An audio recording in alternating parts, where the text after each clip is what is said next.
all things are possible. I believe the impossible. God is working miracles right now. Man, what I'm going to talk about today is the very reason why it was hard for me to let go of the wrong people. It was hard. You know, when I first heard the term soul tie, I really didn't understand it because I had only been with one man, which was my husband, so I don't know nothing about no soul tie.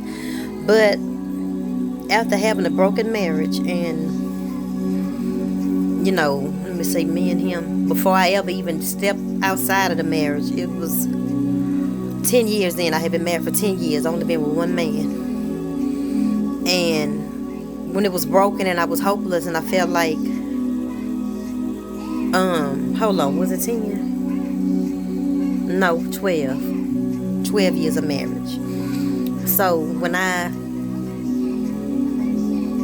allowed other people to fill the void that I really wanted him to fill, I was already feeling depleted, and it created an unhealthy attachment to them. And I had an unhealthy attachment to him too, because it was like I was going crazy, you know.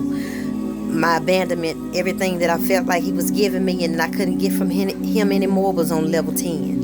You know, the depletion that I felt, the emptiness that I felt when I felt like I couldn't get what I needed from him was on 10. So entering into a situationship, you already in a negative.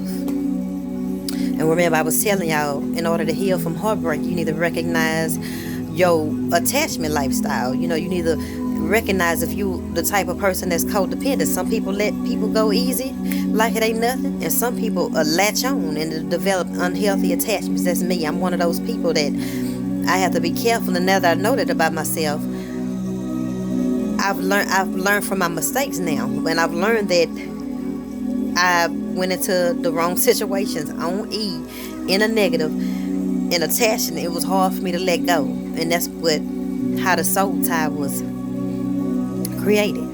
The soul tie is that unhealthy attachment. Now you have godly soul ties and you have ungodly soul ties. The ungodly ones is when you know you in a situationship, you know that this person ain't healthy for you, and you just can't seem to shake them, and you just can't seem to resist them, and you just can't seem to let them go. You just can't seem to stop thinking about them even a year or two down the line. You just can't even remove yourself from the situation because of the unhealthy attachment. That's a soul tie. The soul tie is created.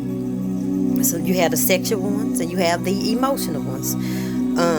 The emotional ones, you know, through conversation, through being together, spending time talking, certain hormones are released that creates an addiction to that person. A certain feeling that you get from talking to them. They do something to you. And you have to be careful who you allow into your life and into your space, and who fill your voice, because when it's the wrong person, when it's the wrong attachment, somebody other than your significant other or a good friend or family member, it's going to be hard for you to break that soul tie, because you're missing and you're craving the feeling that they gave you. And if you really, really, really, really, really want to heal from the unhealthy attachments to them, if you really want it, you're going to have to remove yourself and remove them from your life. You're going to have to block them if you got to block them.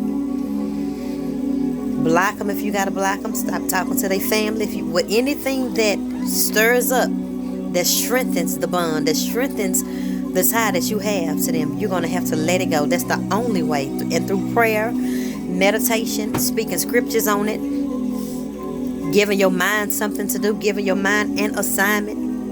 You control your mind. Your mind does not control you unless you don't take control of your mind. Give your mind something to do if you really want to heal. Mine was so bad that I could not resist reaching out. I could not resist chasing. I had to chase. I was so addicted that I had to try to get a response. Just to get a response from you, do something to me. And when I couldn't get it, I drug head, I'm having withdrawals. I need to get this feeling that you give me because I don't know how to give it to myself. And I chased for a long time. Chasing. I had to get cut off. I was so aggressive and depleted. You know how a crackhead, when he want that crack, and he'll steal from his own mama to get the money to go buy the crack. That was me. Betraying myself, trying to get a response. Chasing, trying to get a response. Be careful who you let fill your voids. Get that self-love. And it's going to be hard. It's going to be hard because you were depending on them for a long time to give you a feeling. It could be a sexual attachment. When you had sex with them, you might not even talk that much, but you done had sex with them. And it's something about them that you can't forget the experience, and you still thinking about them, and you still get weak for them. If they hit you up right now, they can get a reaction from you because you so attached to them. Only God. You got to cut the ties, block the number, change your number, do what you got to do to look out for you, because this thing is real out here. God, he meant what he said. He was for real. He told us to join to your husband or your wife for a reason, because he knew that we will be out here attaching ourselves to people who ain't good for us and have a hard time letting them go and be distracted from fulfilling our purpose, because we trying to fulfill our purpose and we thinking about so-and-so from years ago. We think about so-and-so done hit us up, and we can't even fulfill our purpose. We can't even do our assignment. We can't even study. We can't do what we need to do because so-and-so got such a stronghold on us that we can't do what God knew. God love us. Anything he tell us to do is for our protection, because he know when we act as a fool, when we get a hold of things, he know it's for your protection. Faithfulness is for your protection, for the protection of your family. The enemy come to kill, steal, and destroy, and you gotta protect it. You gotta protect your family. You gotta protect your life. You gotta protect your heart, your body, your spirit. Everybody don't deserve you. Everybody don't deserve your body. It's not for everybody. That's a precious jewel. It's not for everybody. So, to give you a start, if you for real, you're going to have to cut the ties, block the number, whatever you got to do to not allow them to have access to you. If you know you're not strong enough to see them, they phone call, or to see they text, block. And how bad do you want it? How bad do you want to heal? How bad do you want to move forward? Do what you got to do. Just quit talking to the family until you're strong enough to holler at them without thinking about them and wanting to reach out to them. Do what you got to do for your wholeness and for your happiness and for your peace and for your purpose.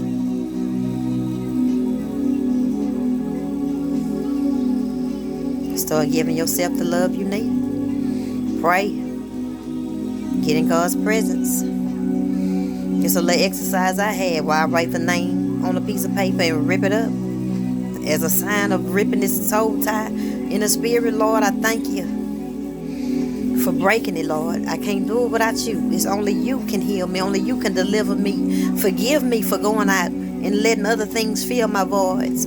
Forgive me for not turning to you, but turning to other people to fill me up, and it still ain't filling me up. I'm still broken. Lord, I need you. And it just rip it up, burn it up as a sign of weakening that thing. And you'll get stronger, trust me. You can get stronger.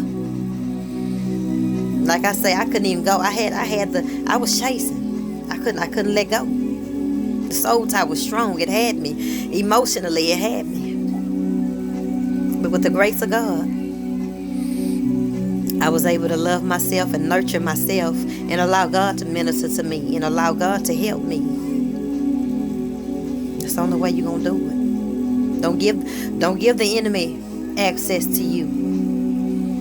Close all the doors that you know that you can close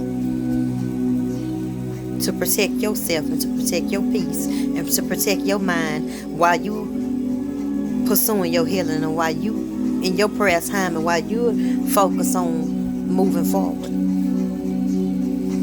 Close the doors, close the gates, close the windows, lock the doors. Do what you gotta do. So, I ain't trying to talk that long. It's 10 minutes, but I'm finna get on out your hair. I got work to do. Gotta get this new knowledge. I got to get this new knowledge and stay focused. Keep my mind. Give my mind something to do. I love y'all. Thank you for watching. God bless you.